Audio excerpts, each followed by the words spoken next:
lançamento da tão esperada obra literária Dislexia aconteceu na 27ª Bienal Internacional do Livro de São Paulo, no estande da Editora Anjo. O livro, idealizado e publicado pela Editora Anjo, desenvolvido por uma equipe de especialistas da Associação Brasileira de Dislexia, a ABD, é um guia essencial para pais, educadores e crianças que enfrentam a dislexia. Durante a Bienal, os escritores especialistas da ABD estiveram no estande da Editora Anjo para uma tarde de autógrafos e reservaram um momento para nos explicar um pouco mais sobre o assunto. Esse assunto é um assunto extremamente complexo. Muitos dados e muitas informações ficam escondidas, né? Dentro do preconceito, dentro da pouca informação que é difundida. Então, hoje nós aproveitamos para convidar 4 nomes especialistas em dislexia. O primeiro nome que nós vamos conversar é a Ângela Nico. A Ângela é fonoaudióloga e psicopedagoga. Ângela, muito obrigada por aceitar o nosso convite. Eu que agradeço. Ângela, nós precisamos saber por que é importante a avaliação da dislexia. Porque, primeiro, a dislexia é um dos muitos transtornos de aprendizagem onde a criança pequenininha vai falhar no processo de alfabetização. E existem outros distúrbios, outros transtornos, até lesões, até tumores, que têm a mesma característica. Então, é importantíssimo que essa criança, esse adolescente até adulto faça essa avaliação. E essa avaliação, qual o caminho que os pais e a escola precisa traçar para conseguir um diagnóstico preciso, um diagnóstico verdadeiro?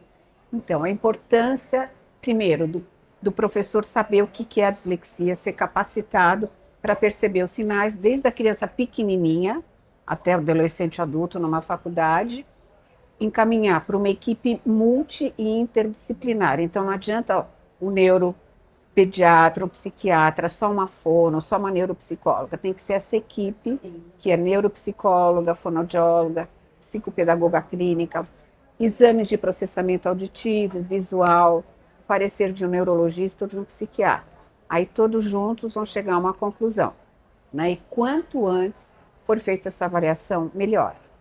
Quais os prejuízos, né, que uma criança sem esse diagnóstico pode ter durante a vida? Então, o principal, eu acho que umas colegas vão falar sobre o prejuízo emocional. O pequenininho, quando chega para a gente, tranquilo, mas o adolescente, o adulto, eu que sou fono, então eu faço a parte de linguagem, leitura, escrita, eles sim, choram.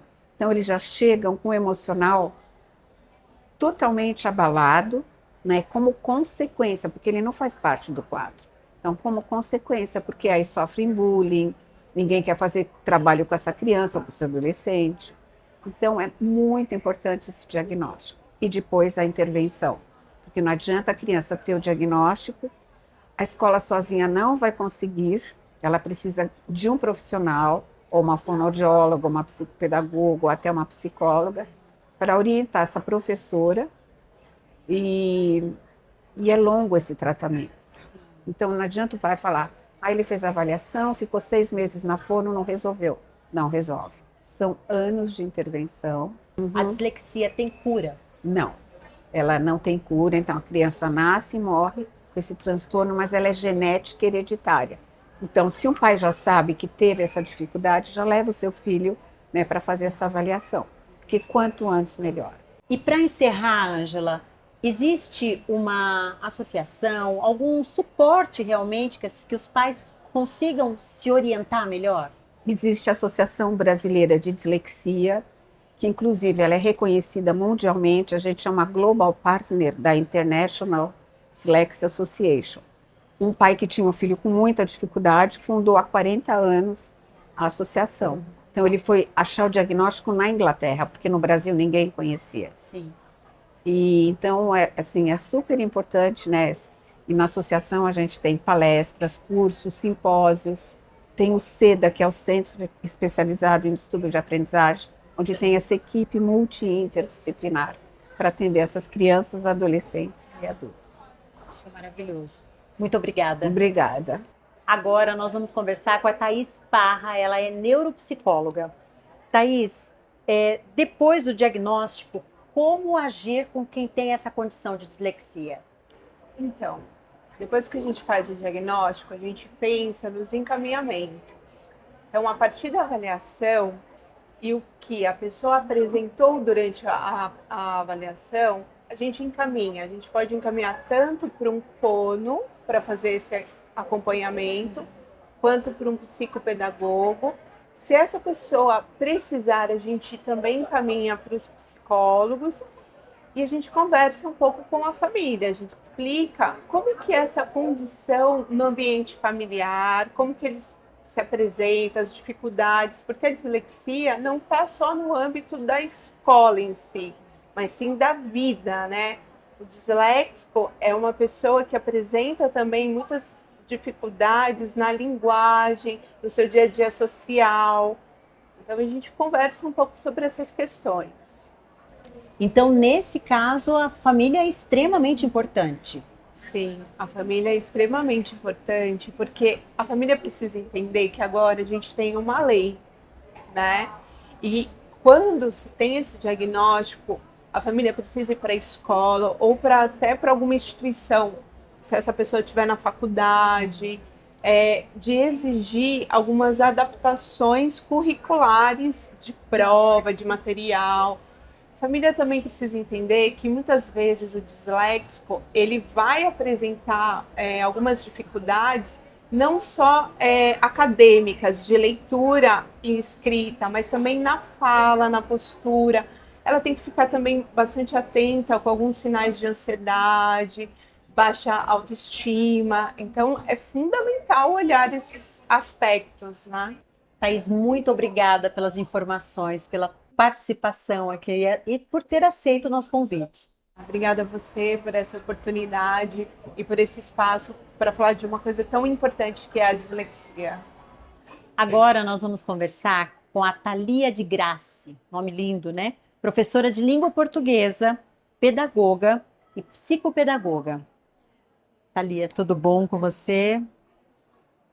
Thalia, como o professor deve agir com o aluno com dislexia dentro de sala de aula? Essa pergunta ela é muito importante, né? Porque assim, muitas vezes os alunos não têm consciência, as famílias não têm consciência das dificuldades. Então é muito importante em sala de aula o professor ter muita sensibilidade de perceber esses alunos, né? Então, às vezes um aluno que é muito agitado, ele está ali mostrando, esse comportamento está mostrando alguma dificuldade maior. Ou aquele aluno que é muito tímido, que não gosta de se expor, não gosta de ler, ele também está mascarando alguma dificuldade um pouco maior. Dificuldades na leitura, na interpretação de texto. Passado esse momento da observação, o professor precisa buscar ajuda, né? Então, assim, conversar com a família, pedir uma avaliação multi-interdisciplinar, como é o caso da BD, né? A CEDA realiza esse trabalho. E aí, em sala de aula, como é que o professor pode auxiliar? Trazer esse aluno mais para perto, né? Mostrar para esse aluno que você está ciente das dificuldades dele, não excluir esse aluno das atividades da sala de aula, incluí-lo o maior tempo possível. As provas adaptadas são muito importantes também, dar todo o apoio emocional, né, para esse aluno e proporcionar dinâmicas que não o deixem excluído. Eu acho que são grandes ações que ele pode ter em sala de aula. E o que eu pude perceber, Thalia, é que depois de um diagnóstico, depois de um laudo, o professor ele tem muito mais força dentro da sala de aula e o professor consegue ajudar efetivamente, estou certa? Exatamente. É muito importante que tenha um relatório, né, uma avaliação. Isso o psicopedagogo leva para a escola, faz uma reunião com a escola, esclarece. Muitas vezes a equipe da escola não tem conhecimento do que é a dislexia, do que é o TDAH. E aí o psicopedagogo, o profissional que vai até a escola, ele explica e ele mesmo mostra ações que podem acontecer, né, em sala de aula, que são ações simples, mas que vão ajudar muito esse aluno, esse estudante. Maravilha. Muito obrigada, Thalia. Você foi brilhante nas suas explicações. Eu acredito que os pais precisam realmente, né, de uma clareza maior, né, para poder ajudar os filhos e reduzir os impactos de uma condição dessa. Né? Exato. Muito obrigada. Eu que agradeço. Agora a gente vai bater um papo com a Inês de Luca. Ela é psicóloga e neuropsicóloga. Inês, me responde uma coisa. É fácil ser disléxica? Não é fácil. Você imagina você ter uma dificuldade, um transtorno, uma coisa que te atrapalha na leitura, na escrita, na compreensão de textos e ninguém saber o que é isso. Muitas vezes a família não sabe, muitas vezes a professora não sabe e ele muito menos, né? Porque ele não recebe essas informações. Então, eles sofrem. E isso não faz parte do quadro de dislexia. Eles não precisariam ter esse sofrimento se todos tivessem mais informação. Então, a gente precisa levar informação ao público em geral, às professoras em especial e até os profissionais da saúde, porque muitos deles ainda não têm um conhecimento claro sobre isso. E aí, quando eles se deparam com uma dificuldade em ler, em escrever, e os colegas dão conta daquilo com uma grande facilidade, e o que eles pensam? Que eles são burros, que eles não são capazes. Isso traz um sofrimento para a vida desse indivíduo, onde ele começa a ter uma baixa autoestima. Ele acha que ele não é capaz, que ele é burro, que ele não tem condições. Então, tudo aquilo que às vezes os colegas, ou até mesmo as professoras falam, você nunca vai dar certo na vida, você não vai conseguir concluir uma faculdade, você não vai ter uma profissão. As professoras falam isso, os colegas falam isso. Eles acabam desenvolvendo quadros de ansiedade e depressão que, por regra, por definição, não fazem parte do quadro da dislexia. A dislexia é uma dificuldade de leitura, escrita e compreensão. Eles não precisam ter ansiedade, depressão e baixa autoestima. Então, através do conhecimento, nós conseguimos fazer com que as pessoas compreendam esses indivíduos e possam aceitá-los e fazer as pequenas alterações que são necessárias para que eles desenvolvam melhor a vida acadêmica, mas que eles são capazes, eles são todos inteligentes. Aliás, é um critério de eliminação para o quadro da dislexia. Se você avalia uma pessoa e ela tem uma inteligência abaixo da média, limítrofe, já não pode ser dislexia. Isso é importante. Agora, gente, eu acho que todo mundo quer saber, né? Para quem está assistindo a gente, qual a diferença entre dislexia e TDAH?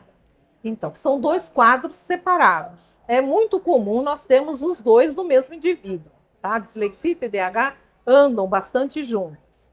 Mas o TDAH é um déficit de atenção com impulsividade, com hiperatividade. E a dislexia envolve mais a leitura escrita. Mas o TDAH vai ter dificuldades também em leitura escrita por causa do déficit de atenção. Só que a origem dos dois é diferente. Na dislexia, o déficit de atenção se dá por conta de uma diferença na velocidade de processamento, que aí os deixam mais lentos. E aí faz com que eles percam algumas informações no meio do caminho. Então, é uma diferença no processamento da informação. No TDAH, é um neurotransmissor que não está atuando adequadamente. Por isso é que se medica o TDAH e a dislexia não. Na dislexia, a intervenção vem através de fono, de psicopedagoga. No TDAH, também é possível se fazer intervenções com psicopedagoga para as questões que eles apresentarem em leitura escrita, mas a medicação muitas vezes também é indicada. Então, neste caso, é bom consultar um médico também para ver se é o caso de medicar ou não. Então, os dois têm déficit de atenção, mas de origens diferentes. Gente, muito interessante, é muita informação. Eu te agradeço, Inês. Eu te agradeço. Por ter participado com a gente, por aceitar disseminar um pouco mais dessas informações. Eu acho que clareia um pouco a vida dos pais, né? E é importante que quem estiver vendo, passe à frente essas informações, porque tem muita gente aí sofrendo sem necessidade. Perfeito. Muito obrigada.